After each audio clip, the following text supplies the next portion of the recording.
Bonjour, dans le cadre des 24 heures de l'innovation, nous avons amélioré et optimisé le fonctionnement d'une salle de bain. Nous expliciterons le fonctionnement de notre salle de bain en la divisant en trois principaux pôles. Pour commencer, le premier pôle, autour de la baignoire. La baignoire est creusée dans le sol et peut devenir une douche par un simple glissement d'un sol mobile. Sans oublier un système d'accessibilité pour les personnes à mobilité réduite. Il est aussi possible de programmer l'écoulement du bain en choisissant l'heure et la température grâce à son smartphone. Un détecteur coupera l'eau pour éviter un éventuel débordement. Ainsi, l'utilisateur choisit le type de lavage voulu. Le séchoir va projeter de l'air chaud afin de sécher l'utilisateur pour un moindre coût.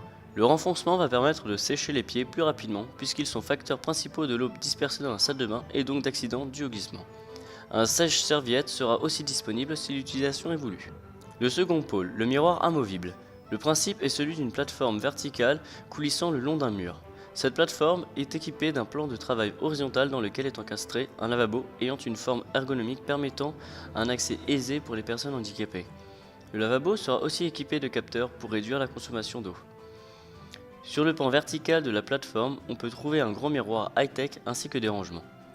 Le miroir high-tech permet d'accéder à plein de services par le biais du smartphone de l'utilisateur et par reconnaissance vocale. Ce système permet d'adapter le mobilier de la salle de bain à chacun. Nous avons aussi créé deux meubles.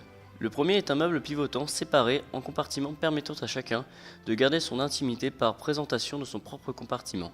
Le second, une pharmacie avec un accès limité. Le troisième pôle, orienté sur l'éco-responsabilité. Une soufflerie intelligente reliée à l'utilisateur via son smartphone permettra d'optimiser son cycle de fonctionnement afin d'avoir une température optimale. À ce système s'ajoute un système de géothermie afin de maintenir une chaleur confortable et d'économiser les dépenses énergétiques sur le chauffage. Par ailleurs, les lampes incorporées au sol fonctionnent grâce à de l'énergie photovoltaïque reçue par un puits de lumière situé juste au-dessus. Un système de dalles piézoélectriques pouvant produire de l'énergie va seconder le chauffage de l'eau effectué par un chauffe-eau. Et enfin, le sol possède aussi un système auto-nettoyant avec des sprinklers permettant de diffuser un produit nettoyant et ne nécessitant aucun rinçage.